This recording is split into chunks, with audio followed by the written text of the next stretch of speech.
So let the celebrations begin. What a wonderful turnout with over 100 Urantians on Zoom and over 20 here at the foundation, home of the Revelation. David Kulicki's vision of celebrating the 100th anniversary of the forum has materialized. David envisioned First Society for readers of the Urantia book, holding a gala to celebrate the beginnings of the forum, which occurred on February 11th, 1923. I think you would be pleased at our gathering today. This morning, Barbara Newsom will educate us regarding the origin, history, and destiny of the group of dedicated men and women who devoted their time and energy so we could enjoy the revelation today. Marilyn Kulicki will enlighten us with a video presentation of the Urantia book, The Early Years. Then Larry Bowman, who graciously left his warm southern climate and journeyed to the wintry Midwest to attend in person, will share some personal notes taken by his dad, also a member of the forum, and discuss the significance of the date February 11th.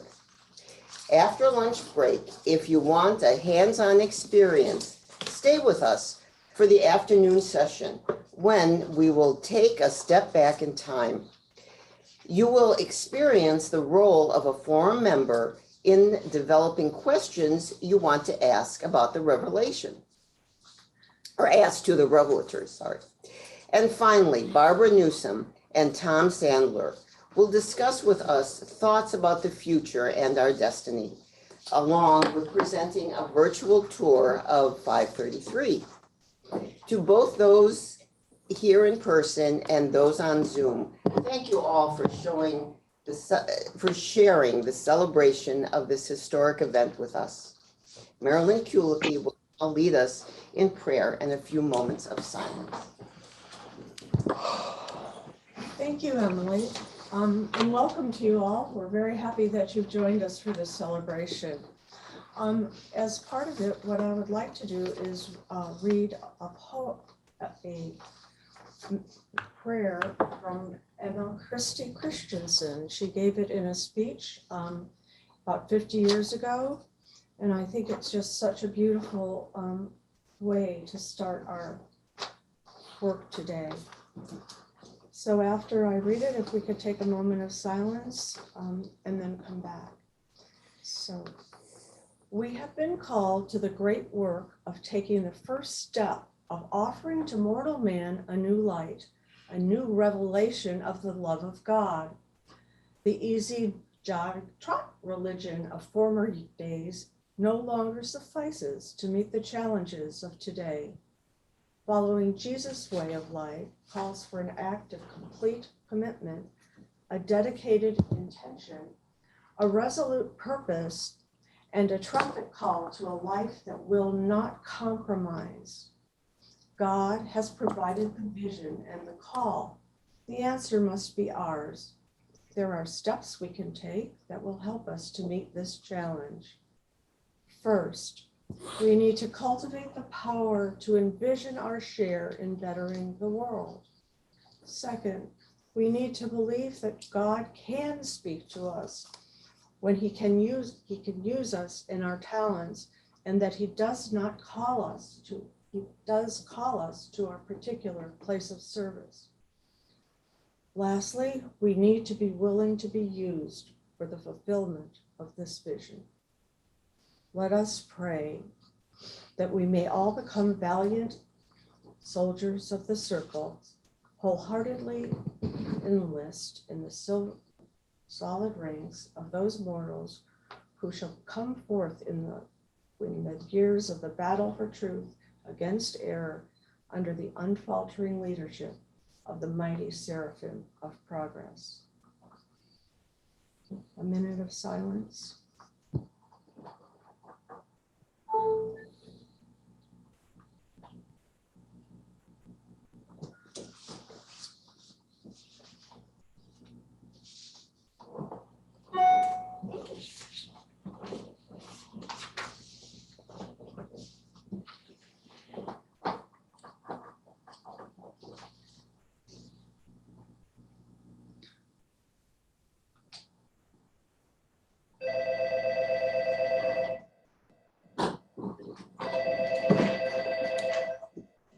Thank you very much.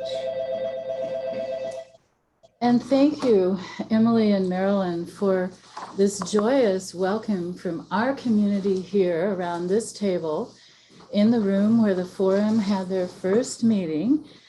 To all of you around the states and possibly the world, we are thrilled as First Society to be hosting our first big hybrid event. We have study groups that are hybrid, but now in this wonderful room, we can invite so many people. So let us know what we need to do today to make this experience work for you. And as program chair, it has been a real joy for me to invite people who knew members of the forum. And this would be a time for me to share that all of the people who have been called in our various histories, the contact commissioners, were also members of the forum. So this celebration is really something that my former cousin by marriage, David Kulicki, envisioned, and it's been true to his desire for those of us who knew people in the, quote, early days of the revelation to be able to work together collaboratively as we begin to compile what I think will be an additional set of histories of our experiences that will add to the rich collection that already exists about Urantia book history. So for those who may view this recording in the future, for example, if we put it on the First Society website, which we might, I want people to know that, as most of us in this meeting know, there were these wonderful real people in the 1900s, the early 1900s, to the present. We have represented today second generation family members. We have at least one fourth generation of a Urantia book family. So why not share this with the world? It seems like it's the time for all of us to be celebrating 100 years of accomplishments of the Urantia revelation together, communities all over the world. So that's our spirit.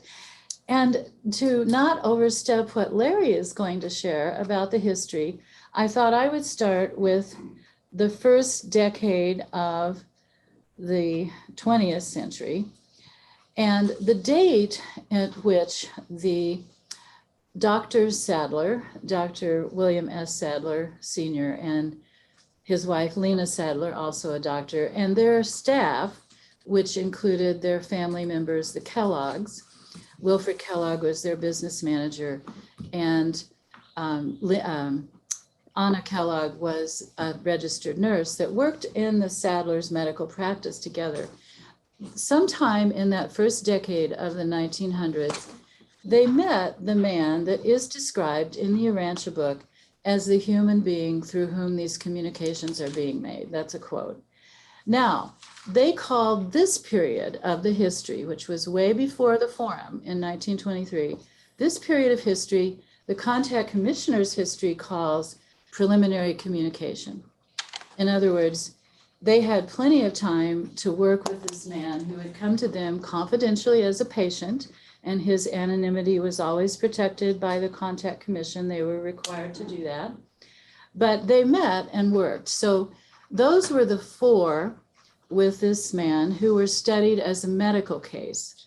And you'll hear more about that as Larry gets into his father's experience as a first-time member of the forum in 1923. So that's what was going on up to 1923. So my part is to share what Christy taught me. And just so you know how I happened to get here, since I've been in Chicago since 1975, when I came to Chicago to work for Urantia Brotherhood and work with Christy also on Urantia Foundation projects as time wore on. What happened for me is I grew up in a place where you wouldn't expect to be early introduced to the Urantia book. I grew up in Wichita, Kansas, and I can do a comedy routine about what it's like to grow up in the plains of Kansas. But we are not known, at least at that time, for being very cosmopolitan. So when my mother introduced me to the Urantia book in high school, I was 17, I thought, wow, everybody must read this book. And I went off to college just studying the Urantia book right alongside my college studies, and my professors did not know a thing about it. This was very shocking to me. So, so I'm in the first wave, and there are other people here today who are in what I call the first wave of readers. And boy, were we having a great time finding each other, getting to know each other. And I got to know Christy.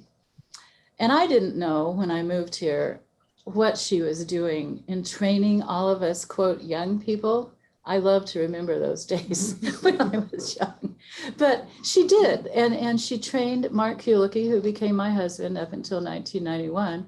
And I didn't meet Mark until I walked into the foundation. I met him downstairs in that room. So this building is all part of our collective experience. And we were just so happy, my family and I, my parents and others, to be involved in all of those experiences. So we're sharing those with you today. And the first thing I found when I was working with Christy is she might upset people who came to this building. That's how it was in those days. If you, like, I had to come here. I had to come here on a visit from Kansas to see the building, like a lot of people do, but to find out anything about how did this all happen.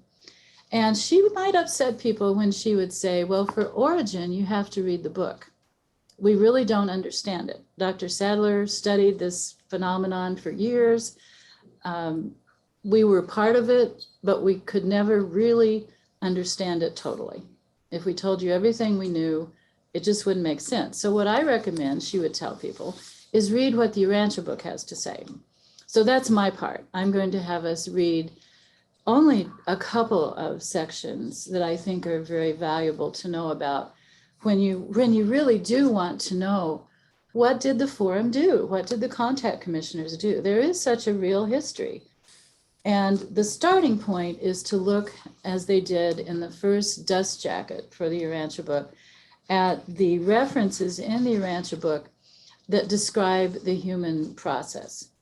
Because as most of us who've been working with Urantia history know, this revelation is a good example of what happens when man goes into partnership with God. In other words, this revelation, the text itself, the more I have studied it, is an illustration of the history. It matches the history I know. And you might not see that right away. It's something that I didn't catch on to for many years, really. But this book is a product of a divine human partnership, where the humans partnered to create this text. Even though when you open, as I have here just for illustration purposes, the book today, you still don't see a human author. You read about human sources, and people are mentioned by name and history, religious, spiritual history of the planet. But the authorship, and that's one of the main challenges for people who first encounter the book, they're looking for a human author, a human evidence of some kind. It's a natural question. I mean, we would get it all the time here in the building when people were coming to visit. So this is the product of the divine human partnership that started for the book. It started in 1924. Now, that set, you might say, oh, but the forum started meeting in 1923. And they did. But that was all part of the preparation for the announcement of the Urantia book text. And Larry's going to go into that because his father has a journal in which there's dates and comments, and it's so helpful to have Larry's input from his dad's work.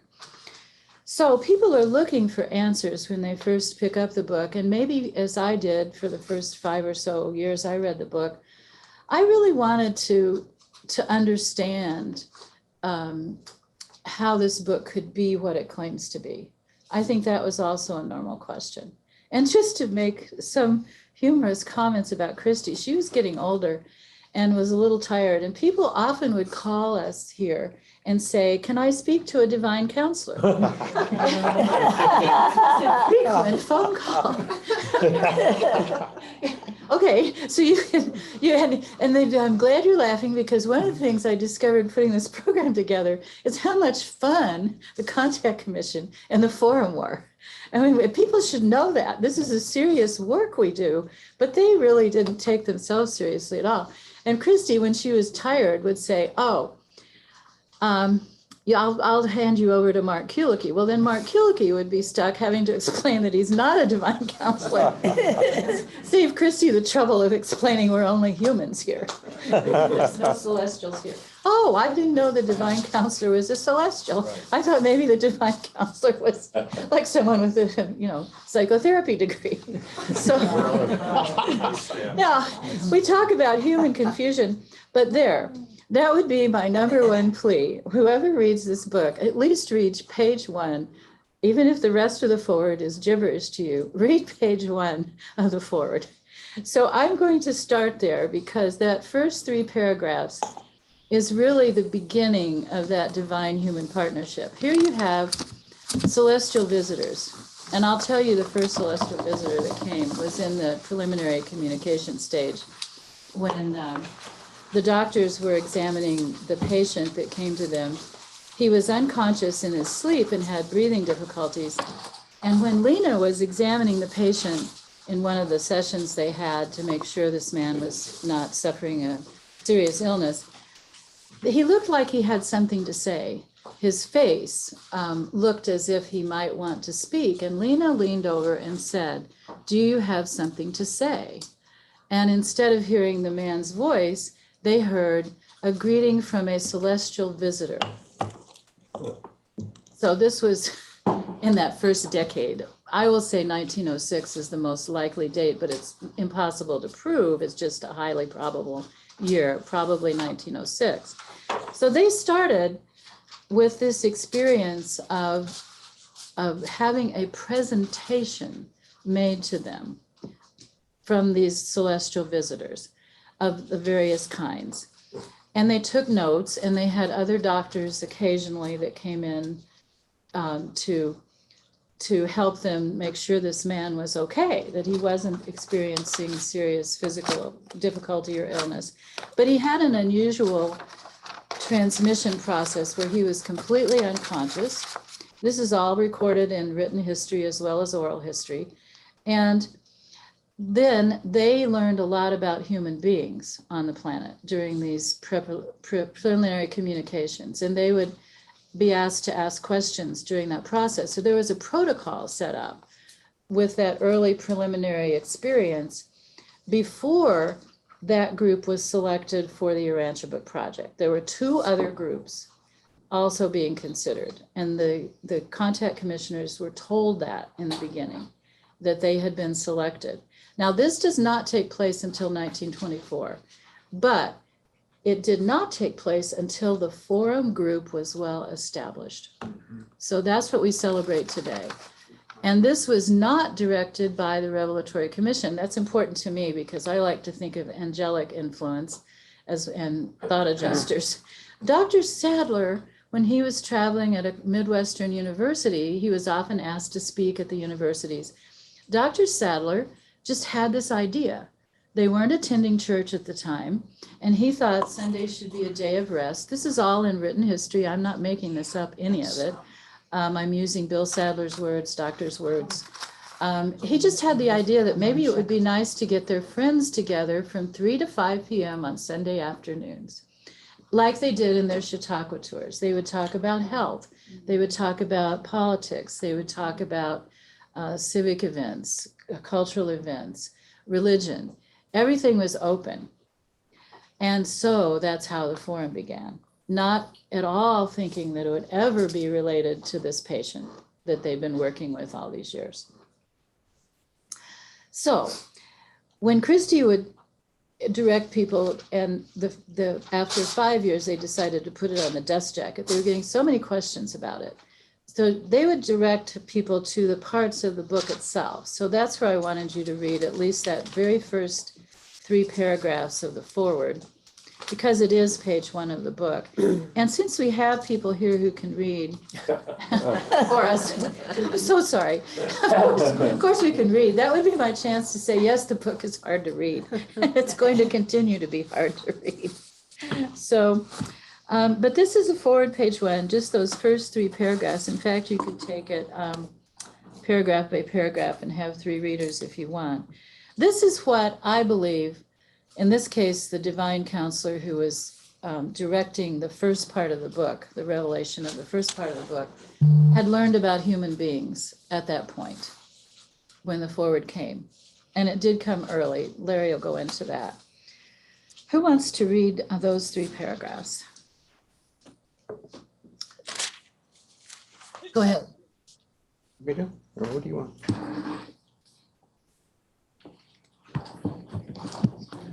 Mark? Okay. In the minds of the mortals of Urantia, that being the name of your world, there exists great confusion respecting the meaning of such terms as God, divinity, and deity. Human beings are still more confused and uncertain about the relationships of the divine personalities designated by these numerous appellations. Because of this conceptual poverty associated with so much ideational confusion, I have been directed to formulate this introductory statement in explanation of the meanings which should be attached to certain word symbols, as they may be hereinafter used in those papers which the Orvantan Corps of Truth Revealers have been authorized to translate into the English language of Urantia. Thank you, Mark. Now, this one paragraph tells us a lot about the relationship of the humans who were involved in putting the book together and the celestial personalities who had announced and developed the book project. It tells you, first of all, that they speak in first and second person. This is a very personal voice in which the authors of the text speak to human beings. And they do that as part of the relationship that they have with us. So this is really a record. The text itself is a record of a relationship.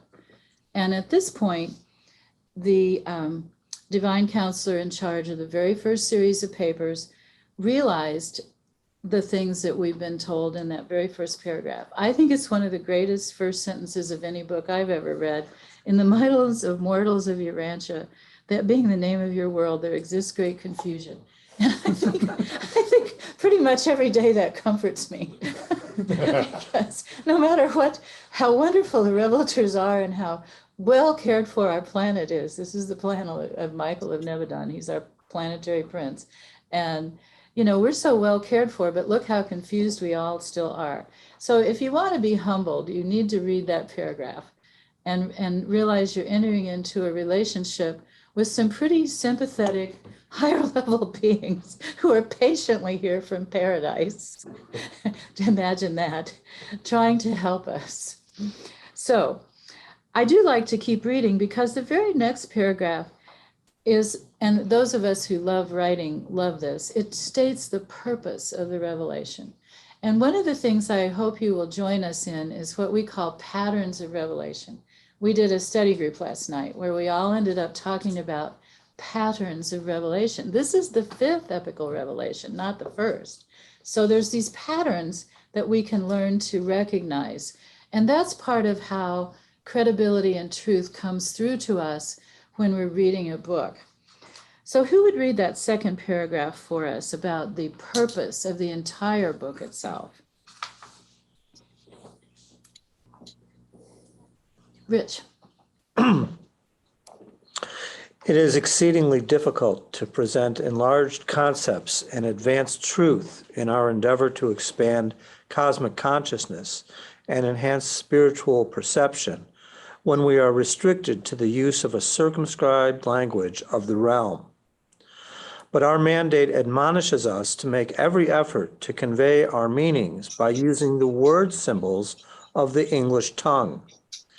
We have been instructed to introduce new terms only when the concept to be portrayed finds no terminology in English which can be employed to convey such a new concept partially or even with more or less distortion of meaning. You can go ahead with that next one too.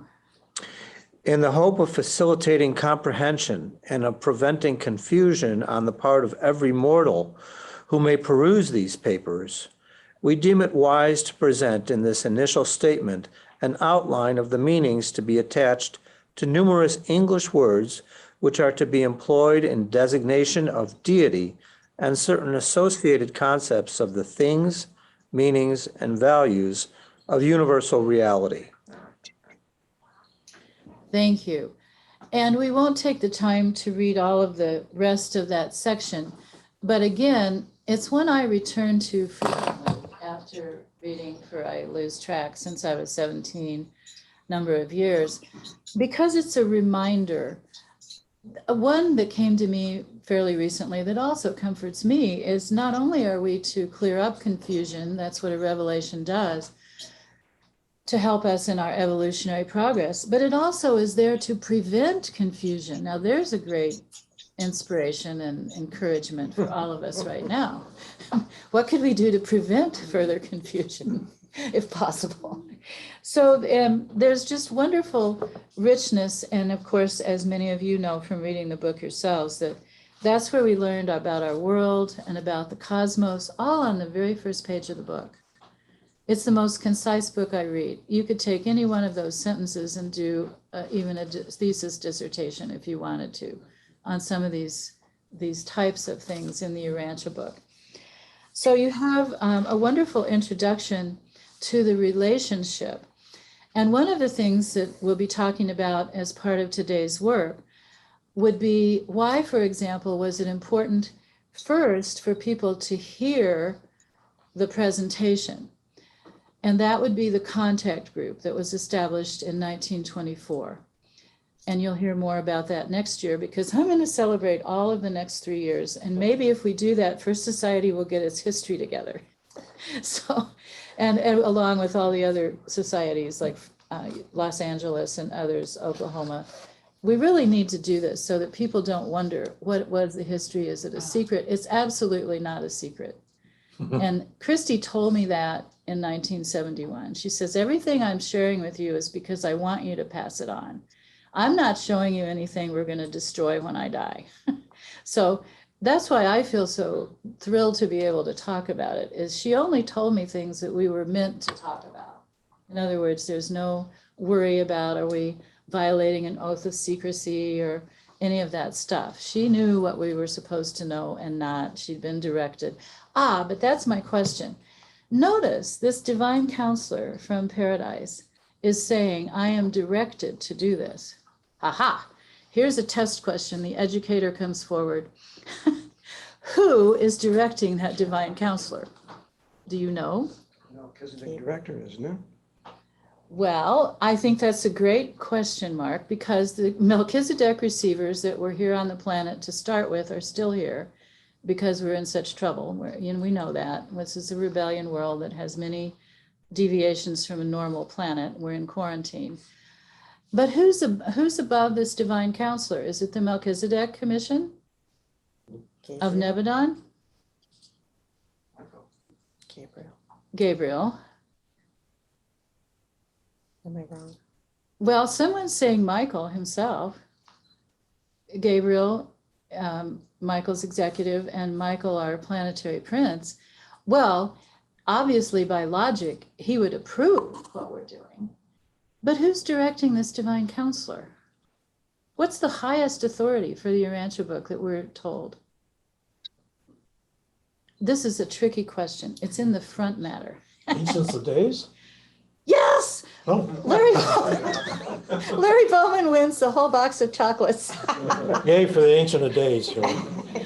The most ancient days. So when I was in graduate school at KU with a bunch of other crazy KU students in my living room, we were drawing pictures of what the book was telling us about the cosmos. Who were the highest authorities? We finally figured out it was the Ancients of Days. But that's in the front matter. So you see my point about the relationship. We had it when the contact commissioners and forum were starting, and we have it now. And that's what Christie's prayer was about, that Marilyn shared. All of the contact commissioners were free to talk about the most important things that they had learned, that they wanted to pass on to the next generations. And now we have the second generations and third generations also wanting to follow in that pattern of revelation.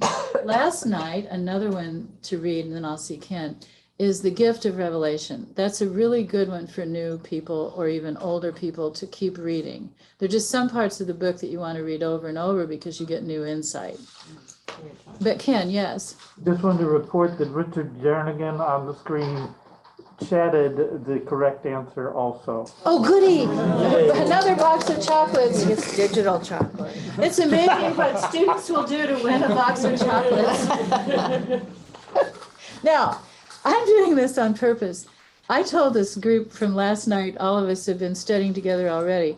One of the things I really want people to know is how much, and I was young. I mean, I'm in my 20s coming up here, and the older ladies, which I am now, they were so much fun. And they told stories about the fun they had. And again, I think that's really a critical part of how we stay in balance with this revelation. All of us who care about it so deeply. Here we are gathering on Zoom and in person in Chicago for this event. We really care, and it's important work. And that's the main thing to remember about the forum. When they did receive the notice, the Contact Commission, about the book project, which we call it, the book project, they were told it would be a book. They said, what you want to do is now start asking questions that might help better your world, make your world a little bit better. And that was the motivation of people who came to the forum after the announcement of the book project. So what you're hearing about today is the beginnings of the forum, knowing that we'll have reason to celebrate for the next 3 years, these very high points of 100 years of revelation, known to be a revelation. That's what the beginning of the forum means. So Gift of Revelation is another great one to read, paper 92 as I recall, and other ones that I highly recommend, and I'll be mentioning in my commentary throughout the day, is one I'm going to ask you to turn to now. It's paper 19, and it's section 1 on the Trinity Teacher Sons. And the reason for looking at this section, when you're thinking about the process by which the text came into being, and remember, even the notes at the end of the papers don't say written by, they say sponsored, indicted. There's all these different verbs used from the revelatory authors.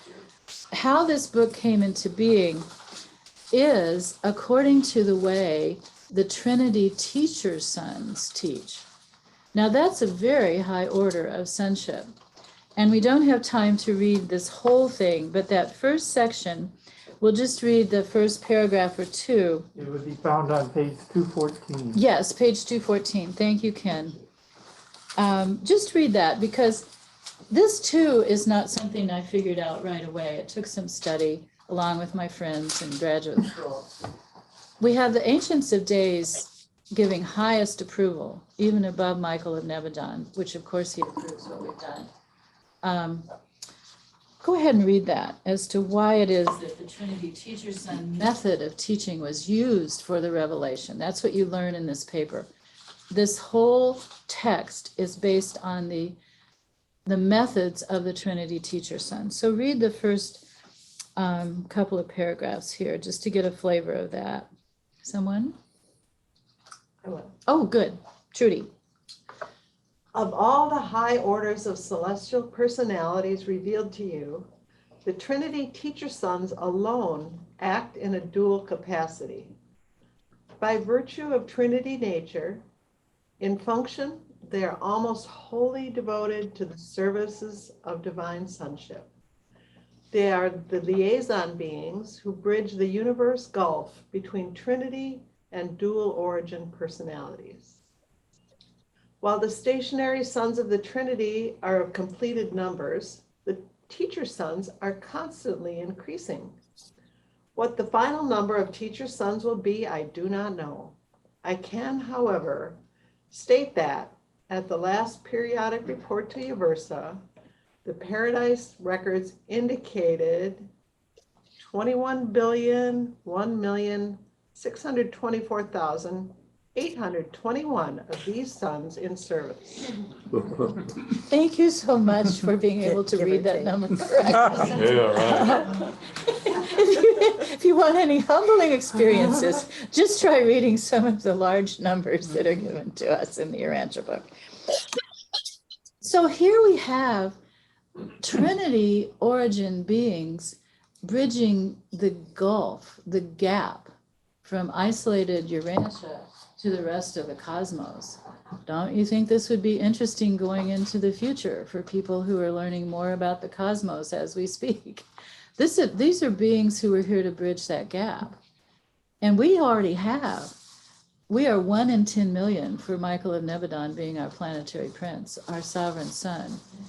And we're getting instruction and relationship from even higher than that. So what does that tell you about an insignificant little planet out on the edges of the Milky Way? God loves our planet as much as any other planet. And I am sometimes moved to tears by this beauty. So today, while we're celebrating a 100-year anniversary, what we're really doing is working as we always do, collaboratively together to take the next steps forward.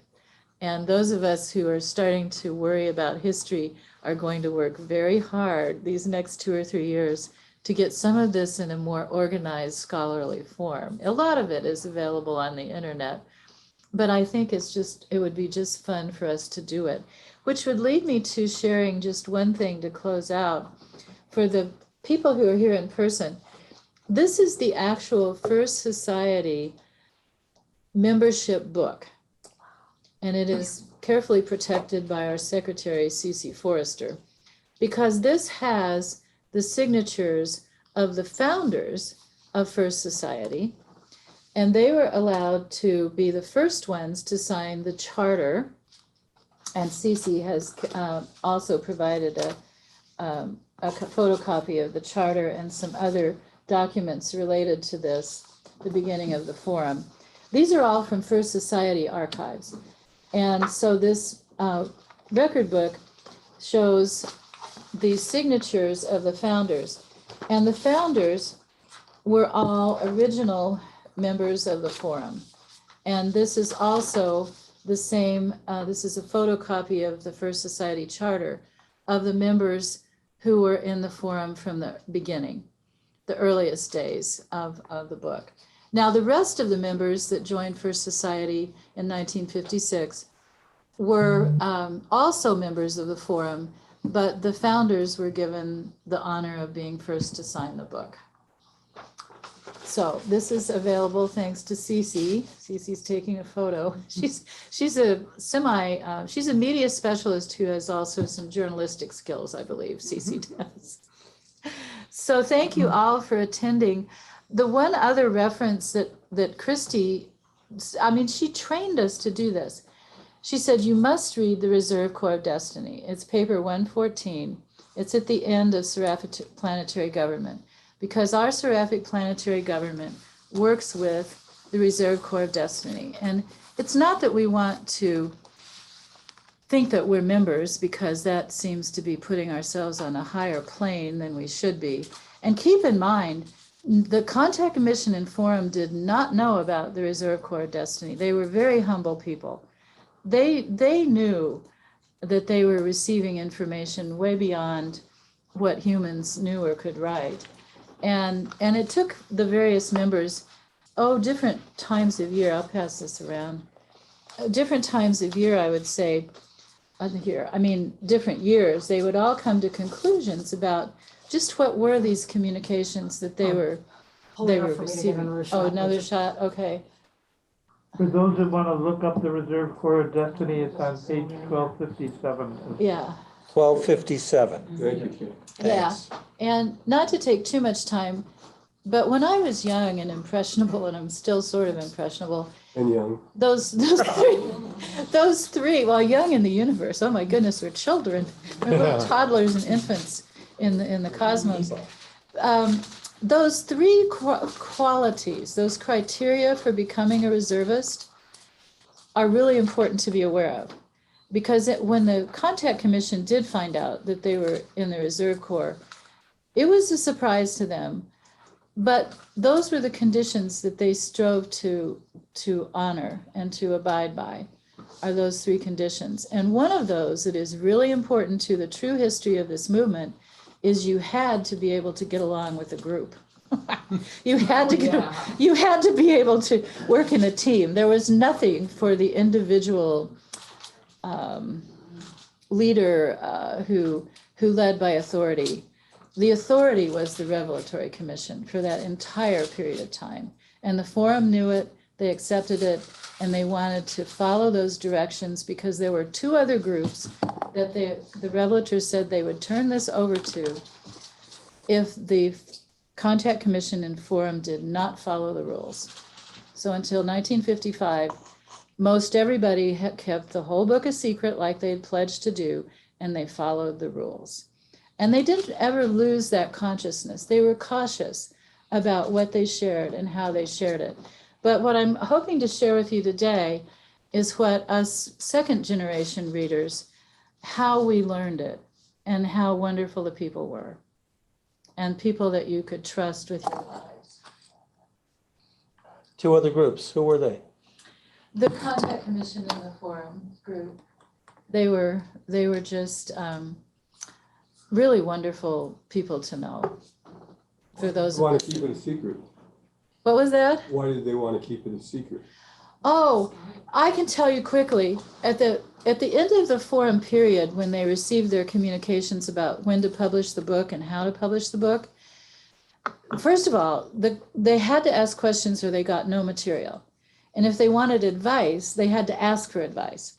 So the Contact Commission was stunned. And I know this from Carolyn Kendall's history and others, Tom Kendall and others, who worked with the Contact Commissioners. They knew all but Lena. Lena died in 1939, so some of them didn't know her.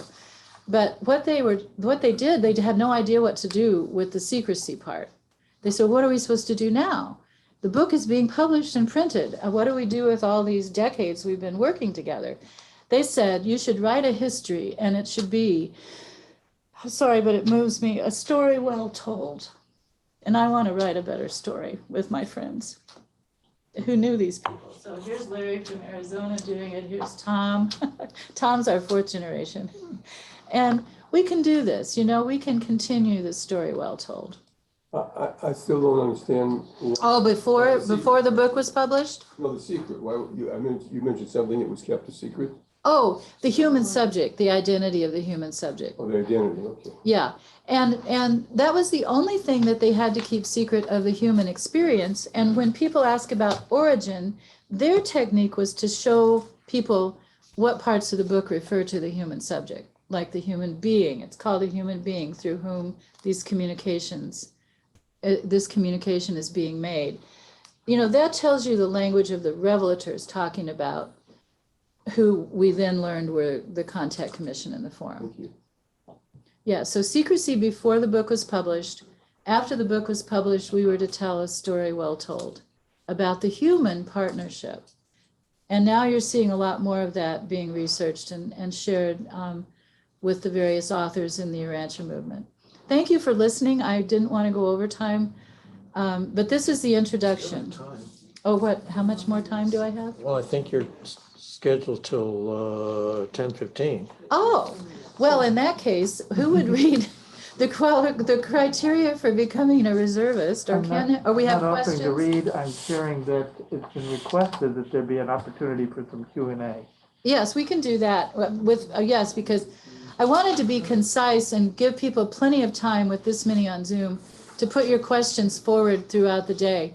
So, but I do want to say how important really understanding the criteria for reservist is, because it eliminates certain types of thinking about what the Contact Commission leadership and the forum were like. It was the authorities were the Revelatory Commission in their viewpoint. Now you can write any opinion about them you want, but this is their history. This is what they told us that they experienced and how they lived through it. They believed it. Dr. Sadler didn't believe it entirely until he had the paper on the 12 apostles. He was looking at it very clinically as a scientist. But that convinced him that this was really truly revelatory, that one paper. And that came late. That came in 1935 for the whole process of papers. So they really believed that the Revelatory Commission was directing them and that they really needed to follow the directions. And that was a consciousness they had. And it was very hard for them. They all told us this, to put the book out there to the public. You can imagine. I mean, here comes this very unusual book going to the public. And here they are. What are they supposed to do? So this is the answer to that question. They asked, what do we do about the history? They were afraid, for example, that the revelators would tell them to go 2 by 2, door by door to neighborhoods. They were quite relieved. This is one of the forum stories. They were quite relieved to know that that was not going to be required. No, they could mail a book to their friends. They could give gifts. They could inform great leaders and thinkers of the publication of the book. That was great. But just no going door to door. That was their biggest concern. So they were directed by the revelators. But very important, this is also of record, only the Contact Commission participated in the spoken sessions where notes were taken and typed up and all of that. The forum would then hear these papers read to them, or communications from the Revelatory Commission. Many communications, in addition to the papers, were read each Sunday. But only the Contact Commissioners were the ones that participated in the vocalization of the celestial beings, including the midwayers. And that's another thing that maybe not many people would put together. To a greater or lesser degree, all members of the Contact Commission were contact personalities. They all heard midwayers. They could hear them speak. So sometimes people think only the human subject that's described in the Urantia book was able to have contact. But all the Contact Commissioners did. Was it auditory? Yes. Now, these are documented. I am not making up stories here. I've been working most of my life since about the late 70s, trying to get enough scholarly documentation from written records and oral histories. For example, most of you have seen Bill Sadler's transcripts of the talks he would give in Oklahoma City, for example. So we have a lot of respected oral history and written history records from those days. Yes. I heard a question last night. Where did the contact actually occur? Was it in this building? Does that matter? Yes, it matters, and it was. This building was built in 1908. The Sadlers purchased it and moved in, as did Christie in 21 and 22, immediately preceding this 23 forming of the forum in what was the living room of the residents of the second floor. This building now, this room we're in, was the living room of the second floor residents. That individual through whom this, was that person here in this room or at home, do you know, or? All of the communications, once they moved into this building, took place in this building. And you'll hear more about that today. Patricia Mundelius used to talk about that a lot. All the kids who lived here knew what was going on. I don't know. You'll hear more about this, but yes, they had treatment rooms on the first and second levels, and the lowest level of the building was easy to use for certain types of communications. And if you get to know this building, at the end of the day, there'll be a tour of the building, for example. You can understand how this building made it possible for the human subject who did not live in this building to meet with them at regular periodic times once the book project started, Okay, once they knew what they were doing. thank you. Yeah, thank you. Yes, Ken. Two people have put questions in the chat. Would you like them to electronically Please do. call them? or Please, do you please want just do. the Yes. question read? Oh, either way. I would love to hear people speak. Okay. Larry Larson, you want to unmute and ask your question.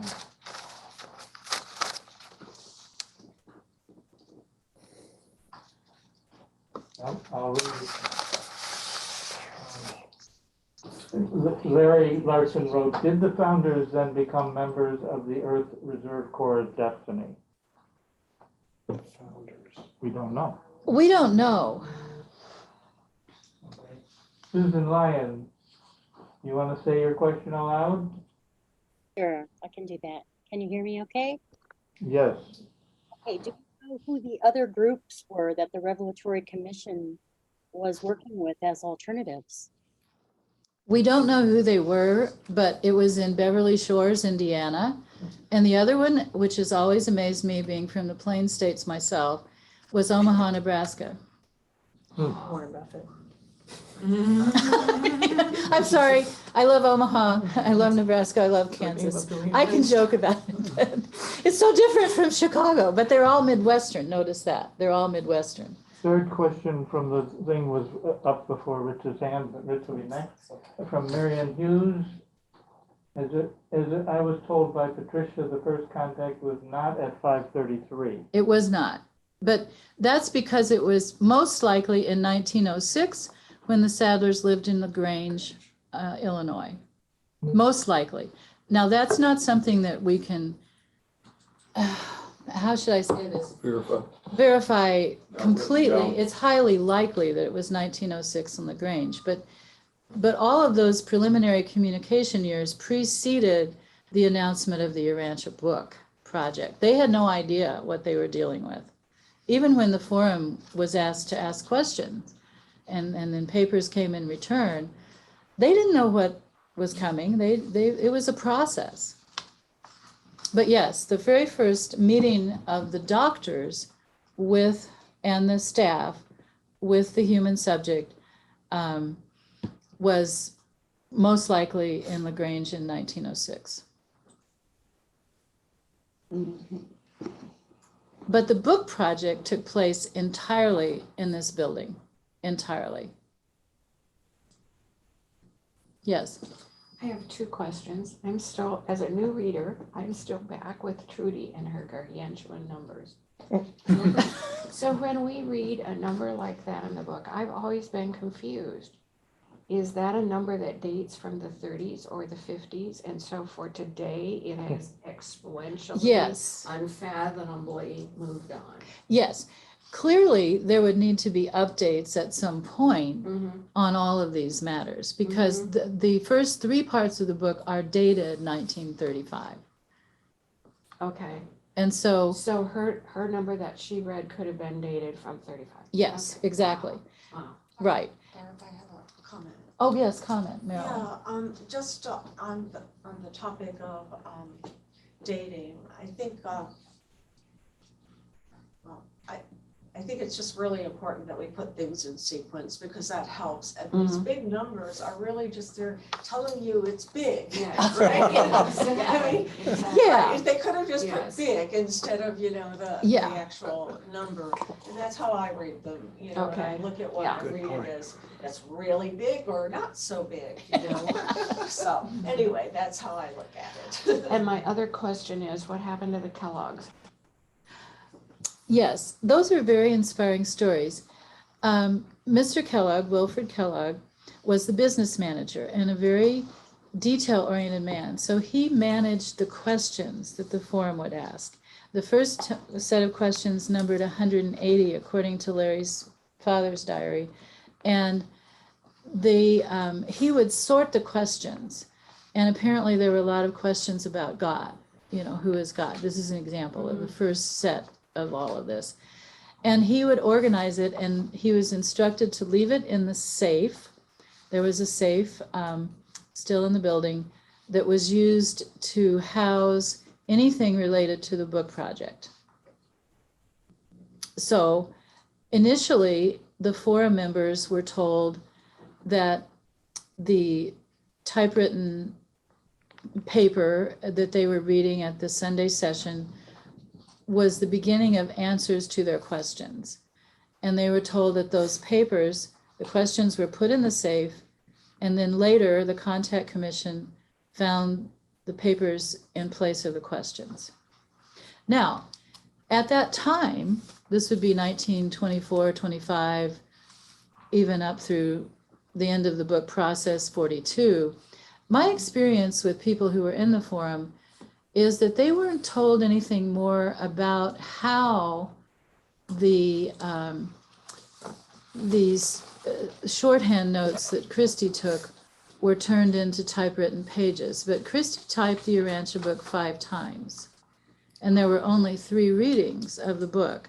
So one of the things to clear up from these early days is there were a number of forms of communication used. And this, again, is all part of record, oral and written record.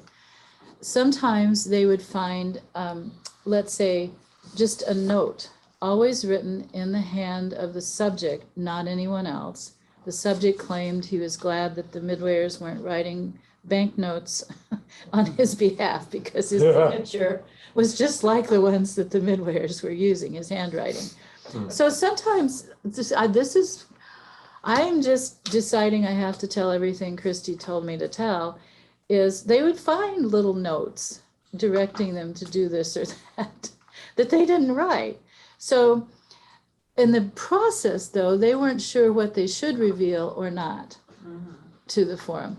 For example, the evidence of stenographic notes and all the note-taking they were doing is the 1929 publication of The Mind at Mischief. And according to both the Contact Commission and the forum, Dr. Sadler's appendix, which we now rely on so much for history, was a mistake. It wasn't supposed to be in the book. He had taken it out and the publisher put it in anyway. And he really labored over whether to recall the edition, take it out, what should he do? And apparently the Revelatory Commission said, let it stand. And I'm glad they did, because that's 1929 telling you there was more than just these handwritten documents. It was presentational. And that would get back to my point about relationship. The Urantia book is discursive. It's presentational. All of the initial papers were presented orally. Now, if they're revising papers, maybe just a sentence or two or a word or two here and there, they could take the typewritten copies that Christy had typed up, the midwayers, the secondary midwayers, and do writing and whatever they wanted. But the interesting thing was the midwayers, secondary midwayers, as they're described in the Urantia book, could have just given us a book. So one of the questions to explore as we're looking at history is, why did they do it this way? What was it that caused them to want to make presentations rather than just a written form? And I'm not going to tell you my answer to that question, but these are the kinds of things that you start to think about, is your relationship to, as the forum would say, our unseen friends. If I were to call this day anything, it's about our unseen friends. They couldn't see them. We're in quarantine. They're not allowed to visualize anything. They're not allowed to see midwayers writing. They have to imagine it.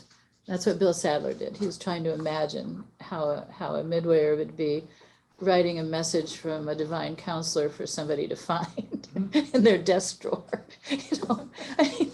Why did you say they're not allowed to see them? We're under quarantine.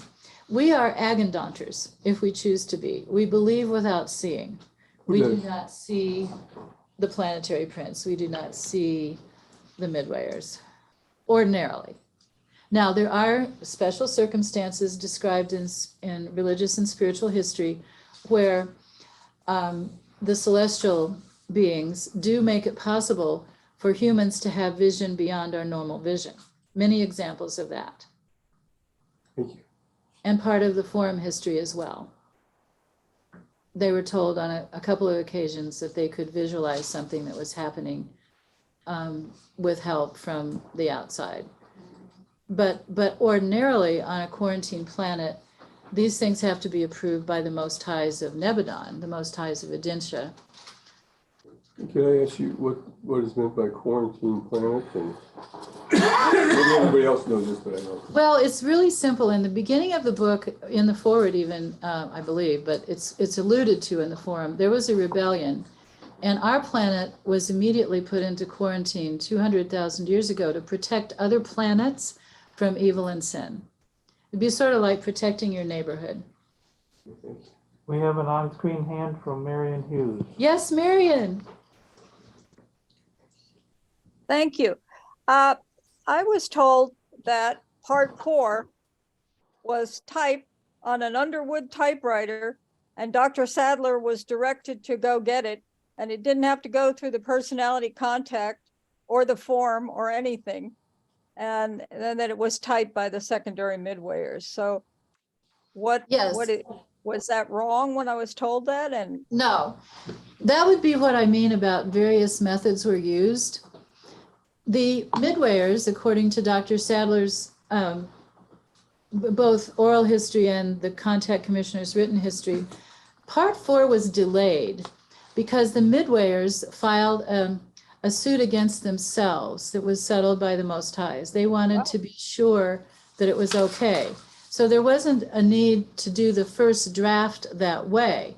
But what is important to know is that was 1935 when they received the papers all at once, is that they continued reading the entire set of 6 papers through 1942. And during those years, from 35 to 42, all of the Jesus papers were read with questions and revised. So yes, that first draft came in a different way, and that's absolutely correct.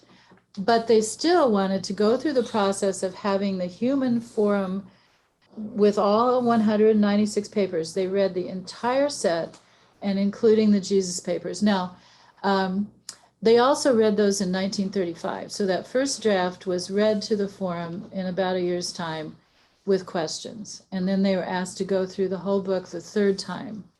It was really, the first series of papers was numbered 57. The second series of papers, ending in 1935, included part 4, 196. So then the third reading of the entire book ended in 1942. It was delayed because of the World War. Now, during that time, there may have been some additions made or changes, but they were already typesetting the book in 1941. So most of the papers were settled by 1942, and Dr. Sadler and the contact commissioners didn't really feel there was anything major changed after that. There might be a few events, the context of the history and the war that may have added to the book during that time. But essentially, that was 3 readings of papers and only 2 readings of all 196 papers.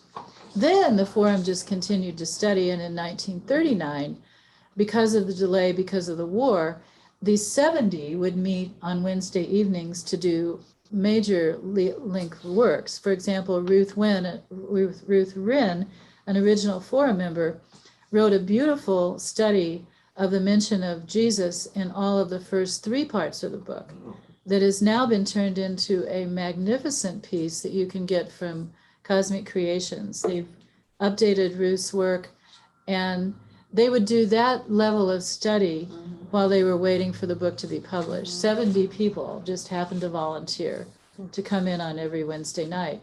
And in order to read the book, people would come in during the weekdays. And back to the Kellogg's, Anna and Mr. Kellogg, Wilfred, would check the papers out to you, and they would read them in the dining room. This is the dining room over here on the first floor, this floor, whatever, but the dining room.